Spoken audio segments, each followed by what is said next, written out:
Hello everyone, welcome to study Chakra. तो इस video में हम बात करेंगे यूनिवर्सल लॉ ऑफ ग्रेविटेशन के बारे में। और ये लॉ दिया था न्यूटन ने। तो जैसे मैंने आपको बताया था कि केपलर के जो 3 लॉज आए थे उसको स्टडी करने के बाद अब न्यूटन ने कुछ ऐसा किया था और न्यूटन ने कुछ ऐसा कहा था, एक ऐसा लॉ दिया था जो एक्चुअली एक हिस्ट्री बन गया, अपने आप में ऐतिहासिक था। देखो, मैंने आपको कहा था कि लोग जो अर्थ है, अर्थ से रिलेटेड जितनी भी चीज़ें थी, जैसे अर्थ जो है चीज़ों को अट्रैक्ट कर रहा है, इसका तो आइडिया लोगों को था, राइट। लेकिन जो सेलेस्टियल बॉडीज थे, स्टार्स थे, प्लैनेट्स थे, उनकी कहानी थोड़ी अलग थी और वो काफ़ी टाइम से लोग उसमें इंटरेस्टेड थे और उनकी चीज़ों को नोट डाउन कर रहे थे। ठीक है, टाइको ब्रायन ने अपनी पूरी ज़िंदगी लगा दी स्टार्स और प्लैनेट्स के पोजीशंस को नोट डाउन करने में। बाद में केपलर ने उन सारे डेटा को एनालाइज किया और अपने लॉज दिए, पर उसका ग्रेविटेशन से अभी तक कोई कनेक्शन नहीं था। और उस कनेक्शन को जोड़ने वाला it was none other than Newton. Newton ने उस कनेक्शन को जोड़ दिया।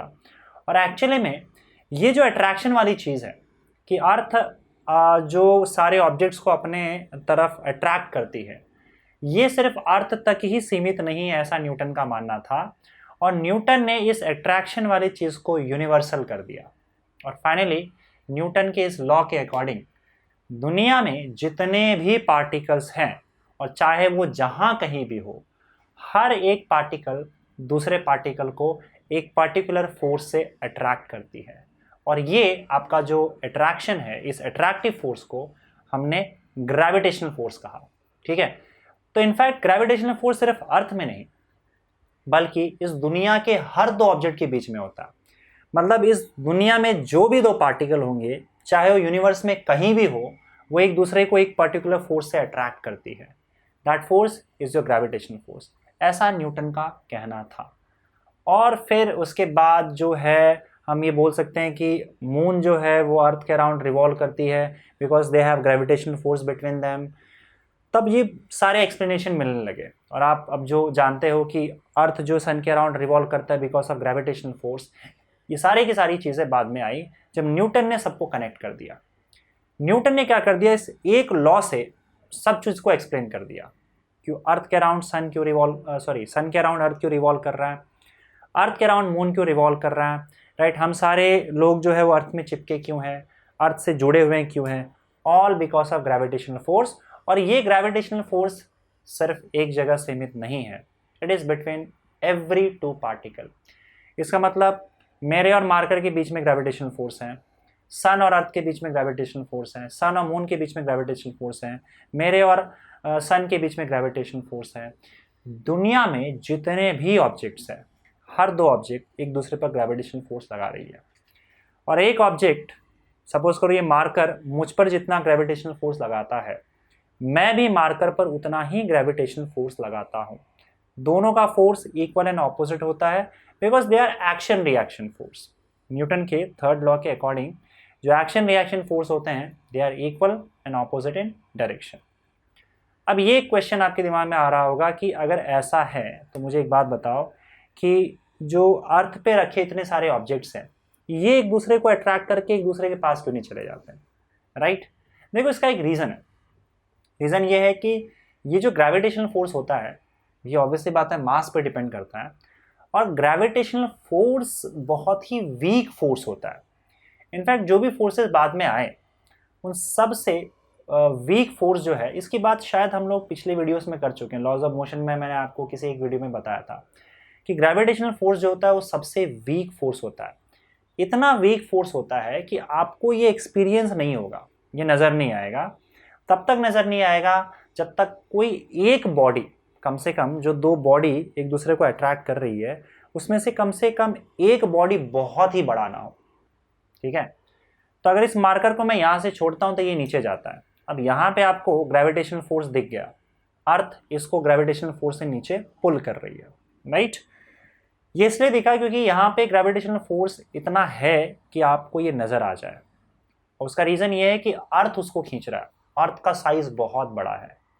तो एटलीस्ट किसी एक ऑब्जेक्ट का साइज बहुत बड़ा होना चाहिए ताकि एक दूसरे पर फोर्स एग्जर्ट करे और हमको दिख पाए। नॉर्मल बाकी जो बॉडीज़ होते हैं, जैसे कि यहाँ पे जितने बॉडीज़ पड़े हुए हैं, सब एक दूसरे को अट्रैक्ट कर रहे हैं, पर ये एक दूसरे की तरफ नहीं जा रहे हैं।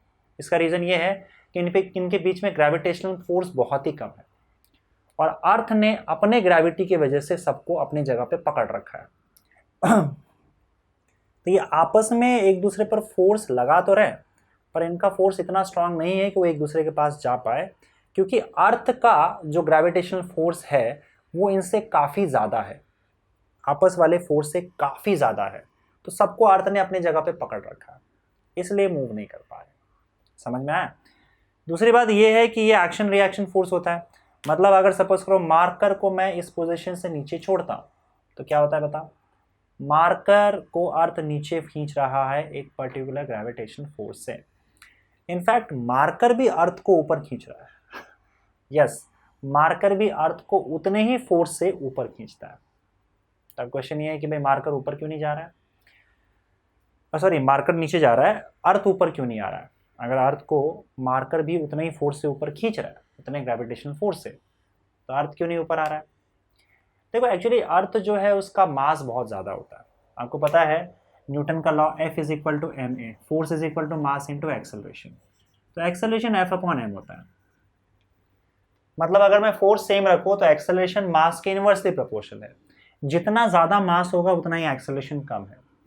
अर्थ का मास बहुत ज़्यादा होता है, इसलिए उसका एक्सेलरेशन बहुत ही कम होता है, ना के बराबर। इसका मास बहुत कम है मार्कर का, इसलिए इसका एक्सेलरेशन बहुत ज़्यादा होता है। समझ में आ रहा है? लेकिन याद रखना कि अर्थ का एक्सेलरेशन होता है, अर्थ भी थोड़ा सा तो ऊपर आता है, क्योंकि एक्सेलरेशन ज़ीरो नहीं है। ठीक है, अर्थ का मास बहुत ज़्यादा होने की वजह से एक्सेलरेशन बहुत कम होता है, लेकिन ज़ीरो नहीं होता है। इसका मतलब अगर मैं मार्कर यहाँ से छोड़ता हूँ तो मार्कर तो नीचे जाता है, अर्थ भी हल्का सा ऊपर ज़रूर आता है। तो जितनी बार आप मार्कर छोड़ोगे अर्थ जो है हल्का फल्का ऊपर ज़रूर आता है। इवन जब आप किसी पर्टिकुलर हाइट से नीचे कूदते हो तो आप पर ग्रेविटेशनल फोर्स लग रहा है अर्थ का, आप नीचे आ रहे हो। इनफैक्ट आप भी अर्थ पर ग्रेविटेशनल फोर्स लगा के उसको ऊपर खींच रहे हो। समझ में आ रहा है? पर ये ऊपर आना इतना कम होता है जिसको आप ना के बराबर या फिर नेग्लिजिबल मान सकते हो। तो इस तरीके से gravitational force action reaction pair में काम करता है। ठीक है, अब इसका मतलब समझ रहे हो कि अर्थ एक्चुअली में थोड़ा सा ऊपर आ रहा है। मतलब अगर मैं सपोज करो अर्थ पे कूदता हूँ ऐसे, तो आपका अर्थ जो है वो थोड़ा सा ऊपर आ जाता है, राइट, और आप भी नीचे आते हो। तो इस तरीके से आपको पता है कि आप जो है ना स्टार्स का पोजीशन चेंज कर सकते हो। यस, आपके पास इतना पावर है। कैसे चेंज कर सकते हो बताओ? देखो बहुत ज़्यादा चेंज नहीं होगा, हल्का फुल्का चेंज लेकिन हो सकता है। जैसे मान लो ये अर्थ है, अर्थ पर आप खड़े हो और आपने देखा यहाँ पे आपका स्टार है। ठीक है, तो ये एक पर्टिकुलर एंगल पे है। अब अगर आप सपोज करो कहीं ऊपर जाकर नीचे कूद जाते हो, तो जब आप नीचे कूदने लगोगे तो इससे होगा क्या? आप नीचे आने लगोगे, आप अर्थ को ऊपर खींच रहे हो तो अर्थ भी ऊपर जाने लगेगा ग्रेविटेशनल फोर्स की वजह से। हालांकि ये अर्थ जो है वो ज़्यादा ऊपर नहीं जा पाएगा, हल्का सा ऊपर जाएगा जो कि नेग्लिजिबल होगा, पर स्टिल थ्योरेटिकली ये पॉसिबल है। तो अगर अर्थ ऊपर चला गया तो अब अगर आप इसी स्टार को देखोगे तो आपको स्टार जो है वो थोड़ा सा नीचे दिखाई देगा। समझ में आ रहा है कि नहीं आ रहा? क्योंकि अगर अर्थ ऊपर जाएगा तो स्टार नीचे हो जाएगा। तो अर्थ के रिलेटिव में आपका जो स्टार है उसका पोजीशन थोड़ा सा नीचे हो गया है। तो इसका मतलब एक बार कूदने से आपने स्टार का पोजीशन बदल दिया, राइट। अब ये इसको बाहर कहीं करना मत, नहीं तो लोग पागल समझेंगे। पता चला कि आप बाहर जो है वो कूद रहे हो स्टार को देखकर, तो किसी अंकल ने आपसे पूछा कि ये क्या कर रहा है बेटा, तो आप बोलोगे कुछ नहीं अंकल, स्टार का पोजीशन बदल रहा हूँ। तो इस तरीके से चीज़ों को थोड़ा सबके लिए समझना मुश्किल है, राइट। तो लोग आपको पागल करार दे देंगे। लेकिन हाँ, थ्योरेटिकली ये सही है कि आप कूदते हो तो स्टार का पोजीशन बदल सकते हो। हाँ, पर आप शायद भूल गए हो कि आप अर्थ पे अकेले नहीं हो, है ना। अगर आप कूदोगे अर्थ ऊपर आएगा तो कुछ लोग और है जो कूदेंगे तो अर्थ नीचे भी जाएगा, क्योंकि अर्थ एक्चुअली में ऐसे होता है। ये आपका अर्थ है, मान लो आप यहाँ पे हो तो कुछ लोग यहाँ पे भी तो रह रहे हैं, राइट। तो अगर आप कूदोगे अर्थ ऊपर आएगा, तो ये कूदेगा तो अर्थ नीचे भी आ जाएगा। अब नीचे ऊपर का कोई सेंस नहीं है, मतलब अगर ये कूदता है तो अर्थ इस साइड आएगा, ये कूदेगा तो उस साइड आएगा। नीचे ऊपर का अर्थ इसलिए नहीं है क्योंकि इसके लिए ये नीचे है, तो इसके लिए एक्चुअली ये नीचे है, ठीक है। तो नीचे ऊपर का कोई कॉन्सेप्ट ही नहीं है अगर आप स्पेस में चले जाओगे तो। तो अर्थ जो है थोड़ा बहुत अगर कोई यहाँ से कूदता है तो अर्थ थोड़ा सा इधर चला जाएगा। तो थोड़ा बहुत यहाँ वहाँ आप कूदने की वजह से एक्चुअली में पोजीशन थोड़ा बहुत आप चेंज करते रहते हो अर्थ का, राइट। इनफैक्ट मैं तो ये कहता हूँ कि अगर आप हल्का सा भी हिलते हो तो आप पूरा यूनिवर्स को डिस्टर्ब कर देते हो। मतलब आपका से बस एक कदम आगे पड़ा पूरा यूनिवर्स डिस्टर्ब हो जाएगा। कैसे? देखो, मैं अगर फिलहाल इस पोजीशन पे खड़ा हूँ तो मेरे सामने यहाँ पे पंखा है, ये मेरे और पंखे के बीच में कुछ ना कुछ डिस्टेंस है। इस डिस्टेंस पे ग्रेविटेशनल फोर्स डिपेंड करेगा, ठीक है। पंखा और सन के बीच में कुछ डिस्टेंस है तो इसके बीच में कुछ ना कुछ आपका ग्रेविटेशनल फोर्स होगा। ऐसा हर ऑब्जेक्ट के बीच में कुछ ना कुछ ग्रेविटेशनल फोर्स है। अगर मैंने एक कदम यहाँ पे ऐसे ले लिया तो मेरे और फैन के बीच में जो ग्रेविटेशनल फोर्स है वो चेंज हो जाएगा, क्योंकि ये डिस्टेंस चेंज हो गया, मैंने चेंज कर दिया। तो इससे क्या होगा, फैन थोड़ा सा हो सकता है हिल जाए, या कोई ऐसा ऑब्जेक्ट हो जो सामने, अगर कोई ऑब्जेक्ट है तो उसके बीच में जो ग्रेविटेशनल फोर्स है मेरे डिस्टेंस चेंज करने से वो चेंज हो चुका है। तो ऑब्जेक्ट अगर मान लो वहाँ से हिला थोड़ा, तो अगर वो हिला तो उसके और सन के बीच में डिस्टेंस चेंज हो जाएगा, तो सन थोड़ा सा हिलेगा।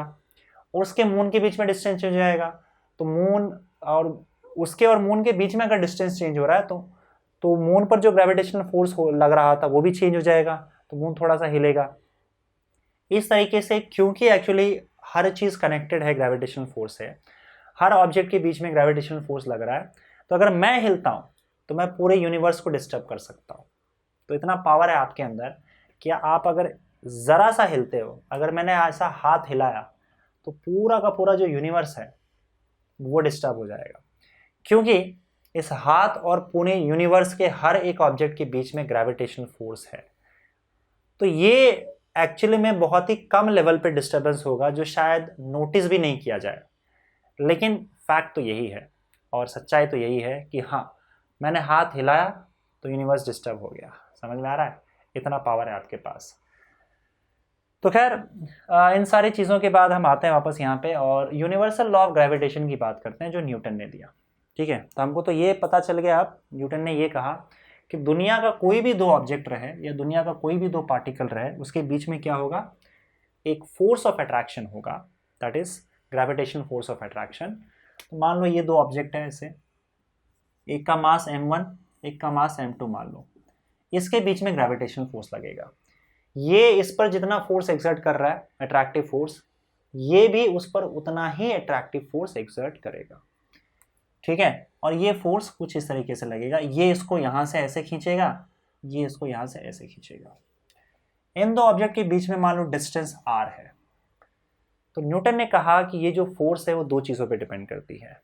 ठीक है, this gravitational force between two objects is directly proportional to product of the mass, product of their मास।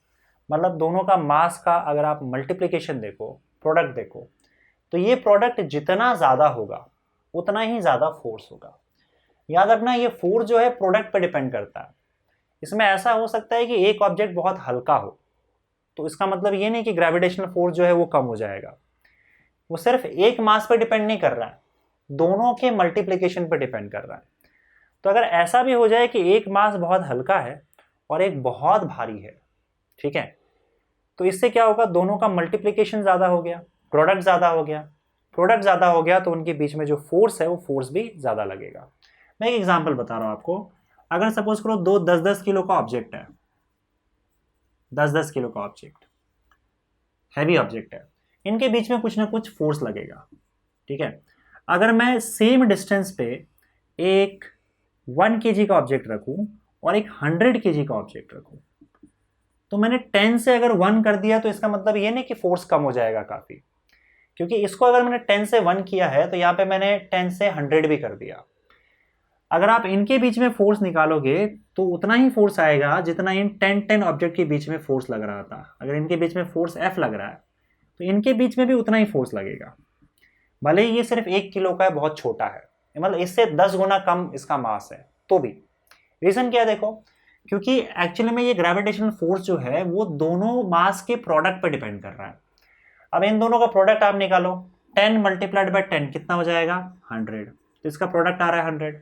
ठीक है, 1 मल्टीप्लाइड बाय 100, इसका भी प्रोडक्ट कितना आ रहा है, 100। और आपने दोनों केस में दोनों ऑब्जेक्ट के बीच का जो डिस्टेंस है वो सेम रखा है, तो ऐसे केस में आपका प्रोडक्ट अगर सेम है तो फोर्स भी सेम ही लगेगा।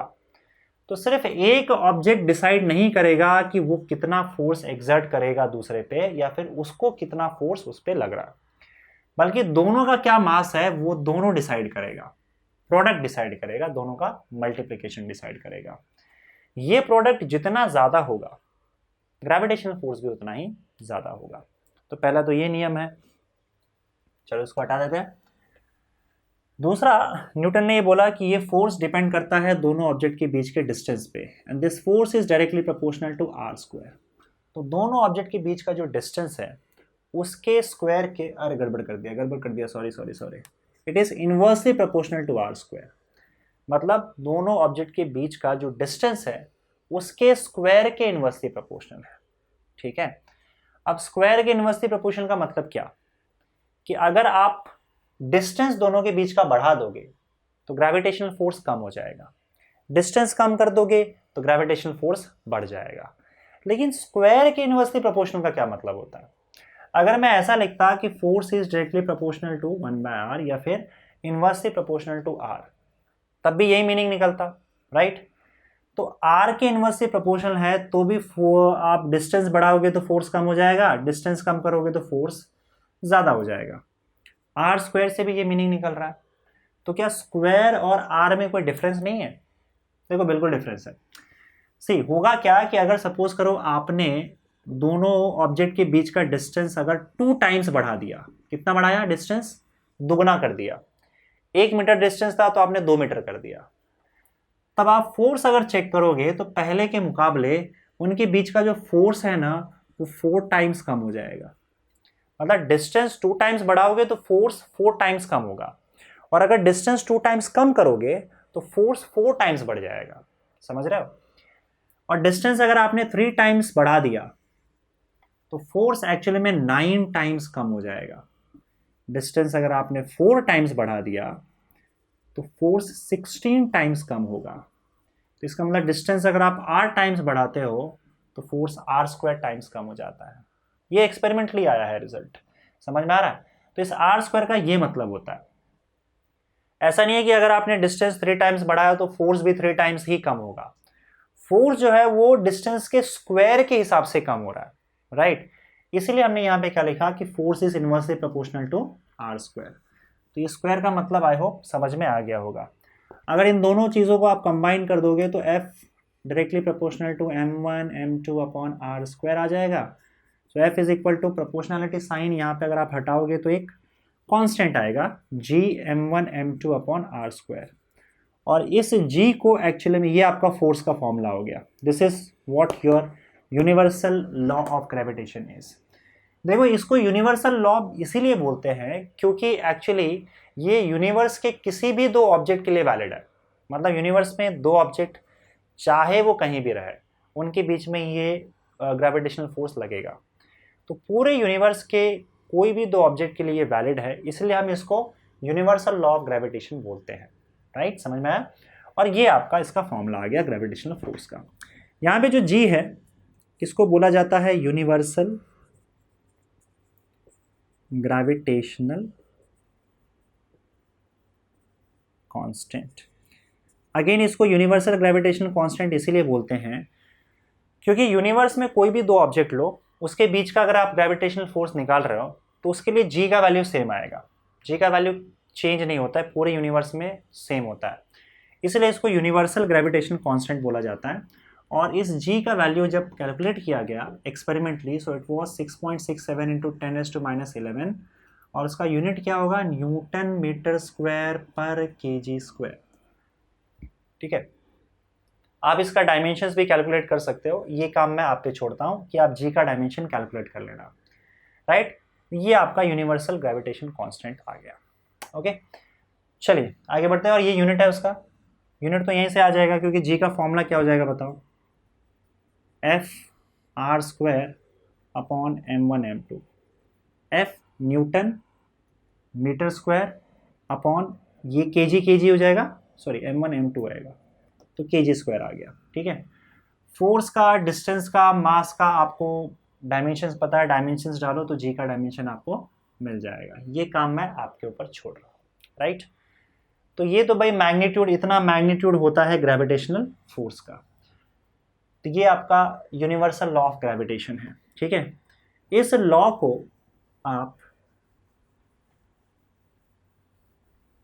को आप वेक्टर के फॉर्म में भी लिख सकते हो, ठीक है।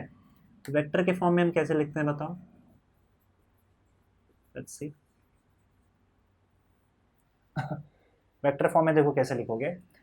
आपको यहाँ पे जो है वो दो मास है, मान लो इस पॉइंट पे एक मास है, मास m1, और एक मास आपका इस पॉइंट पे है, मास m2, ठीक है। अब दोनों मास का आप क्या करो, पोजीशन वेक्टर ड्रॉ कर लो। पोजीशन वेक्टर कैसे ड्रॉ करते हैं, ये जो ओरिजिन है ये आपका y एक्सिस, x एक्सिस और z एक्सिस ऐसे निकलेगा। ओरिजिन से पॉइंट तक जो आप वेक्टर ड्रॉ करते हो उसको बोला जाता है पोजीशन वेक्टर। तो m1 का पोजीशन वेक्टर अगर ड्रॉ करना है तो m1 जहाँ पे रखा हुआ है वहां तक ओरिजिन से आप एक वेक्टर ड्रॉ कर दो, तो ये आपका पोजीशन वेक्टर हो जाएगा m1 का। इसको हम r1 लिख देते हैं, ठीक है। m2 का पोजीशन वेक्टर ड्रॉ करोगे तो ये आपको ऐसे दिखेगा, और इसको हम r2 लिख देते हैं, ठीक है। अब एक काम करो, m1 से लेकर m2 तक एक वेक्टर ड्रॉ कर दो, इसको मैं r वेक्टर बोल देता हूँ। समझ में आ रहा है?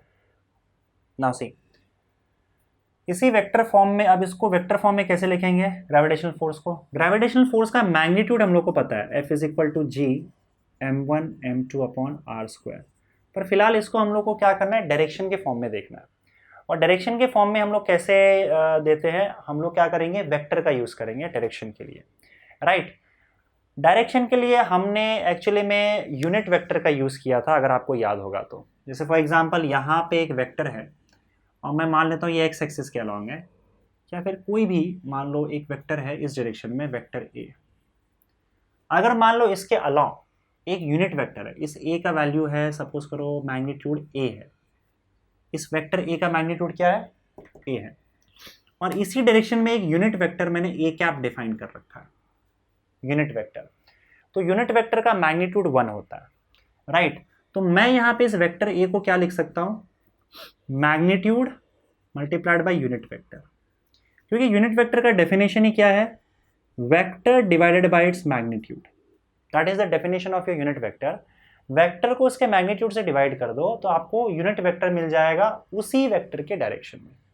तो मान लो इस डायरेक्शन में हमने एक यूनिट वेक्टर डिफाइन कर रहा है क्या, तो हम इस वेक्टर ए को क्या लिख सकते हैं बताओ फिर, magnitude multiplied by unit vector.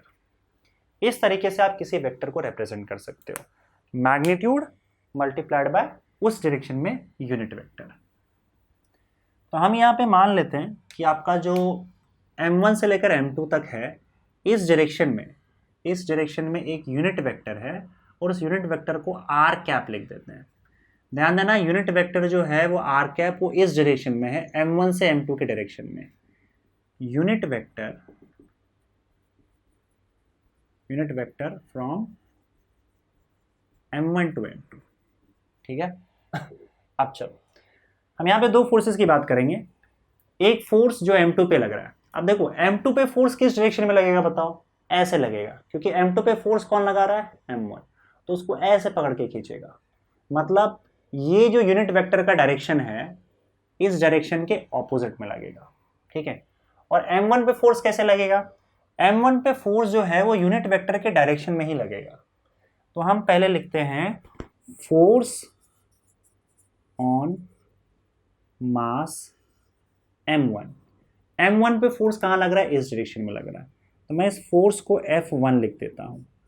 देखो बाद में नोटेशन जो है 1 2 2 1 ऐसे रहता है, उसमें कंफ्यूजन आता है, तो मैं उस नोटेशन पे जा ही नहीं रहा हूँ, मैं सीधा सीधा F1 लिख दे रहा हूँ। F1 क्या है, फोर्स ऑन मास m1। अब उसको कैसे लिखेंगे हम लोग, पहले इसका मैग्नीट्यूड लिख लो। मैग्नीट्यूड तो यही रहेगा ना, जी m1 m2 upon r square, और उसके बाद इस फोर्स के डायरेक्शन में यूनिट वेक्टर। नाउ ये जो फोर्स है ये इस डायरेक्शन में ही लग रहा है, मतलब आर कैप के यूनिट वेक्टर के डायरेक्शन में ही लग रहा है, तो मैं यहाँ पे आर कैप लिख देता हूँ। This is force on mass m1 vector के फॉर्म में, ओके, क्लियर है। अच्छा, उसके बाद अब हम यहाँ पे क्या लिखेंगे, फोर्स ऑन मास m2। अब M2 पर फोर्स कैसा आएगा, इसको मैं F2 लिख देता हूँ, ठीक है। अगेन पहले तो मैग्नीट्यूड लिख लो भाई, G(m1 m2 अपॉन r²). अब डायरेक्शन के लिए हम यूनिट वेक्टर यूज़ करेंगे, पर एक्चुअली तुम देखोगे कि ये जो M2 है, M2 पे फोर्स उल्टे डायरेक्शन में लग रहा है, तो यूनिट वेक्टर इस डायरेक्शन में है और फोर्स इस डायरेक्शन में है, तो हम यहाँ पे आर कैप नहीं लिखेंगे, माइनस आर कैप लिखेंगे, क्योंकि आर के ऑपोजिट डायरेक्शन में लग रहा है। अब देखो ये आर कैप जो है एक यूनिट वेक्टर है, इसका मैग्नीट्यूड 1 होता है, तो 1 मल्टीप्लाई भी करोगे इसमें तो कुछ फर्क नहीं पड़ेगा। तो फाइनली हम लिख सकते हैं F2 is equal to minus G(m1 m2 upon r²). तो ये फोर्स आपके सेकेंड मास पे लगेगा, ये वेक्टर के फॉर्म में, ठीक है, जो कि इस डायरेक्शन में होगा। समझ में आया? अच्छा सॉरी यहाँ पे आप आर कैप भी लिखो। अब कई बार देखो लोग क्या करते हैं कि मान लो ये वेक्टर आर है ना, आर, अब देखो यूनिट वेक्टर आर कैप कैसे आया बताओ, vector R divided by its magnitude, और वेक्टर आर का मैग्नीट्यूड क्या है, आर है, तो इसका मतलब आप क्या कर सकते हो, वेक्टर आर को क्या लिख सकते हो बताओ, आर इंटू आर कैप, ठीक है। वेक्टर आर को कैसे लिखा जा सकता है, R into R cap, because unit vector is vector divided by its magnitude, इसको ध्यान देना। तो कई बार लोग क्या करते हैं यहाँ पे पता है, ऊपर नीचे आर से मल्टीप्लाई कर देते हैं, तो अगर आप ऊपर आर से मल्टीप्लाई करोगे और नीचे आर से मल्टीप्लाई करोगे तो यह आर क्यूब हो जाएगा, और फिर आर इंटू आर कैप को आर वेक्टर लिख देते हैं, आर इंटू आर कैप दिख रहा है ना, इसको आर वेक्टर लिख देते हैं। तो अगर आप आर वेक्टर लिख रहे हो तो नीचे आर क्यूब आएगा, उसी तरीके से यहाँ पे क्या हो जाएगा, आर क्यूब लिख के इसको आर वेक्टर लिख सकते हो, ये भी चलेगा, ठीक है। वैसे मुझे ये चीज़ अच्छा नहीं लगता है, ठीक है, मतलब अपनी अपनी पसंद होती है, पर ये भी चलेगा। बाकी अगर आप यहाँ पे नीचे r² लिख रहे हो तो फिर यहाँ पे सिर्फ यूनिट वेक्टर आएगा आर कैप, यहाँ पे क्या आएगा, यूनिट वेक्टर आर कैप, तो आप इस तरह से डिनोट करो, चलेगा। तो ये वेक्टर फॉर्म में लिखना हुआ इसको, किसको, यूनिवर्सल लॉ ऑफ ग्रेविटेशन का जो फॉर्मूला है इसको, ओके। चलो कुछ इंपॉर्टेंट पॉइंट्स ग्रेविटेशनल फोर्स के बारे में यहाँ पे हम लोग डिस्कस कर लेते हैं, और उसके बाद फिर हम इस वीडियो को एंड करेंगे। सबसे पहला चीज़, ग्रेविटेशनल फोर्स जो होता है, ग्रेविटेशनल फोर्स के बारे में हम कुछ पॉइंट्स यहाँ पे डिस्कस कर रहे हैं। Gravitational force, it is weakest force among all the forces, all the fundamental forces. ये ऑलरेडी मैं आपको शायद पिछले चैप्टर में बता चुका हूँ, नहीं, लॉज ऑफ मोशन के चैप्टर में। तो जो भी फंडामेंटल फोर्सेस, 4 फंडामेंटल फोर्सेस होते हैं, उसमें सबसे वीक फोर्स होता है आपका ग्रेविटेशनल फोर्स। दूसरा, इसका जो रेंज होता है वो अनलिमिटेड होता है, इट्स रेंज इज अनलिमिटेड। तो इसका मतलब दुनिया का कोई भी दो ऑब्जेक्ट रहे, कितना भी दूर रहे, उसके बीच में ग्रेविटेशनल फोर्स लगेगा, ठीक है। It is always attractive in nature, हमेशा ये अट्रैक्टिव ही होता है, it is always attractive in nature, ठीक है। इसके अलावा it doesn't depend on intervening medium, intervening medium. इसका मतलब क्या है, इसका मतलब ये है कि जो दो ऑब्जेक्ट है उसके बीच में जो ग्रेविटेशनल फोर्स लग रहा है, उसके बीच में कौन सा मीडियम है इस पे फोर्स डिपेंड नहीं करेगा, उसके बीच में चाहे कुछ भी रहे उससे फर्क नहीं पड़ता है, इन दो के बीच में जितना ग्रेविटेशनल फोर्स रहेगा उतना ही रहेगा।